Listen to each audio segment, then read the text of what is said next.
Abdurrahman Wahid, atau yang akrab disapa Gus Dur, merupakan salah satu tokoh yang gigih dalam mempromosikan peran kiai dalam masyarakat Indonesia. Sebagai seorang ulama dan politisi, Gus Dur memahami betul pentingnya peran kiai sebagai pemimpin spiritual dan intelektual dalam masyarakat Islam Indonesia. Salah satu cara yang digunakan Gus Dur untuk mempromosikan kiai adalah dengan memberikan dukungan penuh terhadap lembaga pendidikan Islam tradisional, seperti pesantren. Beliau percaya bahwa pesantren tidak hanya sebagai tempat pembelajaran agama, tetapi juga sebagai lembaga yang mampu menghasilkan intelektual dan pemimpin yang dapat membawa perubahan positif bagi masyarakat. Selain itu, Gus Dur juga seringkali mengundang para kiai untuk berperan aktif dalam forum-forum nasional maupun internasional. Melalui partisipasi aktif para kiai dalam berbagai forum tersebut, Gus Dur ingin menunjukkan kepada dunia betapa pentingnya kontribusi para kiai dalam membangun perdamaian, toleransi, dan pemahaman antaragama. Dengan demikian, Gus Dur tidak hanya mempromosikan kiai di tingkat nasional, tetapi juga di mata dunia sebagai tokoh yang memiliki peran strategis dalam membangun perdamaian dan harmoni sosial. Selain itu, Gus Dur juga dikenal sebagai sosok yang merangkul berbagai kalangan dan golongan dalam masyarakat, termasuk para kiai. Beliau percaya bahwa keragaman adalah kekayaan yang harus dipelihara dan dihargai. Dengan cara ini, Gus Dur tidak hanya mempromosikan peran kiai di kalangan umat Islam, tetapi juga di kalangan masyarakat luas sebagai tokoh yang dapat memberikan inspirasi dan arahan dalam menjaga kerukunan dan keharmonisan antar umat beragama. Terakhir, Gus Dur juga menggunakan media massa sebagai sarana untuk mempromosikan peran kiai. Beliau sering memberikan wawancara dan menulis artikel tentang peran kiai dalam berbagai media, baik cetak maupun elektronik. Melalui media massa, Gus Dur ingin menyampaikan pesan bahwa kiai bukan hanya sebagai pemimpin agama, tetapi juga sebagai pemimpin yang dapat memberikan arahan dan solusi atas berbagai permasalahan yang dihadapi oleh masyarakat. Dengan demikian, Gus Dur telah berhasil mempromosikan kiai sebagai tokoh yang memiliki peran strategis dalam pembangunan masyarakat Indonesia. Rijal Mumazik Z, Ketua LTNPC-NU Surabaya, menyampaikan bahwa tahun 1980-an, beberapa kiai sempat menjuluki Gus Dur sebagai Kiai Ketoprak. Julukan itu dilontarkan lantaran gaya Gus Dur slengian kayak seniman, akrab juga dengan seniman, menjadi Dewan Juri Festival Film Indonesia, fasih bercerita wayang, paham seluk-beluk ludruk, kesenian asli Jawa Timur tersebut. Kiai kok begitu? Kira-kira itulah keluhan beberapa kiai. Ya, terasa sinikal julukan tersebut. Tapi pelan-pelan julukan itu luntur, hilang sama sekali. Mengapa? Gus Dur membuktikan bahwa dirinya cinta mati pada kiai. Pembuktian Gus Dur tidak main-main.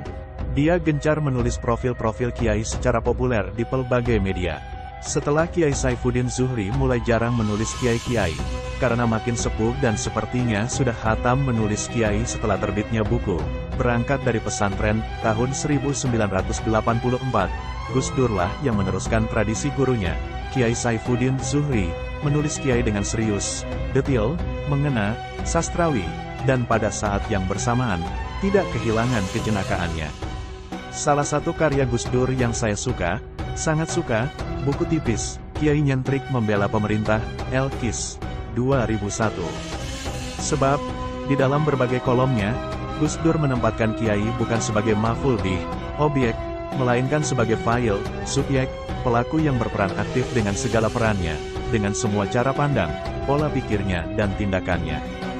Dalam buku, Kiai Nyentrik Membela Pemerintah, Gus Dur mengisahkan Kiai Iskandar, sosok unik yang di masa remaja bersekolah di lembaga Muhammadiyah, kemudian melanjutkan pendidikannya di Ponpes Lirboyo, Kediri, dan sepulang dari mondok dia harus mengemong dua kubu di desanya, santri dan abangan yang bertahun-tahun berseteru.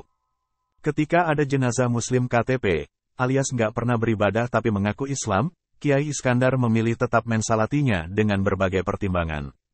Tindakan Kiai Iskandar ini menjadi perbincangan kalangan santri maupun saudara-saudara abangan. Tapi, sejak saat itu abangan ini mulai luluh.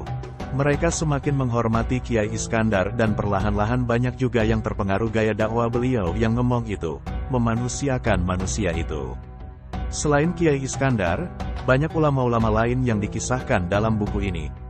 Kiai Atlan Ali, Gus Mik, Kiai Wahab Sulang Rembang, Kiai Sahal Mahfuz, Kiai Abdullah Salam, dan kiai-kiai lainnya dengan segala alam pikiran dan tindakannya sebagai khadimul ummah, pelayan umat. Mereka punya gayanya masing-masing sebagai seorang kiai. Inilah yang dipotret oleh Gus Dur, kemudian dikupas dalam berbagai esainya. Bagi saya ini, cara unik Gus Dur mempromosikan kiai di era 1980-an hingga satu dasawarsa berikutnya. Ketika banyak pihak menilai kiai sebagai sosok kolot konservatif, Gus Dur menampilkan pribadi Kiai Haji Muhammad Ahmad Sahal Mahfuz, yang tidak pernah kuliah secara formal, namun memiliki pemikiran fik brilian, melalui esai yang judulnya amat puitis, Kiai Pencari Mutiara.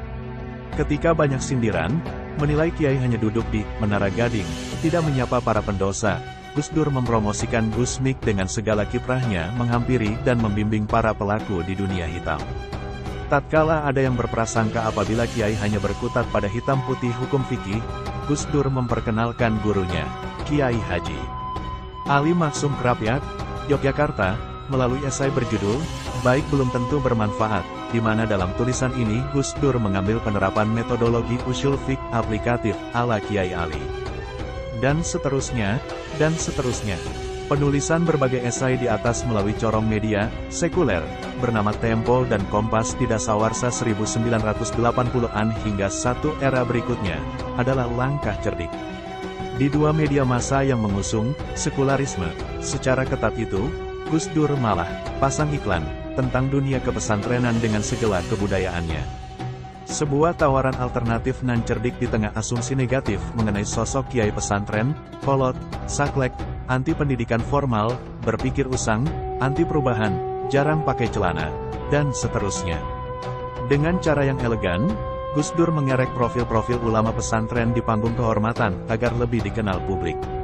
Kalau pembaca mengklaim diri sebagai Gus Durian tapi tak membaca buku berisi 26 esai ini, saya kira bagaikan mendaku diri pengagum Pramudia Anantatur tapi tak membaca arus balik. Ironis. Saran saya, buku ini bisa dipakai sebagai bahan baku alami menyebut Gus Dur sebagai pecinta ulama sepanjang zaman. Wallahu a'lam.